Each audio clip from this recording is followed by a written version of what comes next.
Assalamualaikum warahmatullahi wabarakatuh. Dan selamat pagi. Perkenalkan, nama saya Niwa Meniasi dengan NIM A40119043 kelas A PGSD 2019 Universitas Tadulako. Pada mata kuliah Pendidikan Karakter dan Anti Korupsi. Nah, apa itu korupsi? Korupsi atau rasuah adalah tindakan pejabat publik, baik politisi maupun pegawai negeri, serta pihak lain yang terlibat dalam tindakan itu yang secara tidak wajar dan tidak legal menyalahgunakan kepercayaan publik yang dikuasakan kepada mereka untuk mendapatkan keuntungan sepihak. Apa faktor penyebab korupsi?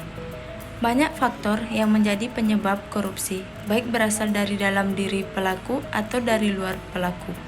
Nursyam 2000 memberikan pandangan bahwa penyebab seseorang melakukan korupsi adalah karena tergodanya akan dunia materi dan kekayaan yang tidak ditahannya. Jadi, penyebab seseorang melakukan tindak korupsi adalah cara pandang seseorang terhadap kekayaan.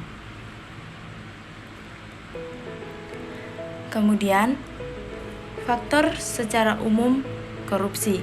Penyebab terjadinya korupsi diantaranya 1. Aspek perilaku individu. 2. Aspek organisasi. 3.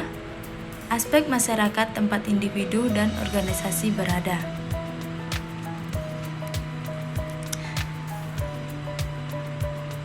Dan penyebab seseorang tergolong untuk melakukan korupsi diantaranya yaitu penyebab seseorang melakukan korupsi yang pertama, sifat tamak manusia. Yang kedua, gaya hidup yang kondusif. Kemudian yang ketiga, moral yang kurang kuat. Kemudian yang keempat, tidak mau atau malas bekerja keras. Hal yang menyebabkan keempat tersebut dikarenakan lemahnya keimanan, kejujuran, rasa malu, moral, dan etika seseorang. Kemudian, apa dampak dari korupsi? Yang pertama, lesunya pertumbuhan ekonomi dan investasi. Yang kedua, menurunnya pendapat negara dari sektor pajak. Yang ketiga, meningkatnya angka kriminalitas. Yang keempat, menurunnya kualitas lingkungan. Yang kelima, menurunnya kualitas hidup. Peran kita sebagai generasi penerus bangsa harus menerapkan dalam diri masing-masing. Yang harus kita terapkan, yang pertama, kejujuran. Yang kedua, kepedulian. Yang ketiga, kemandirian. Keempat, kedisiplinan. Kelima, tanggung jawab.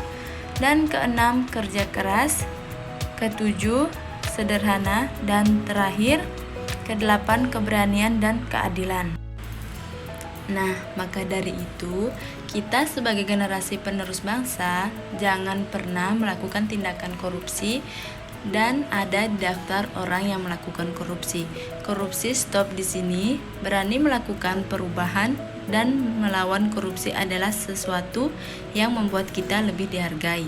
Sri Mulyani, mahasiswa lawan korupsi, jangan ikut korupsi. Itulah materi tentang anti korupsi yang dapat saya sampaikan. Sekian dan terima kasih. Bye bye.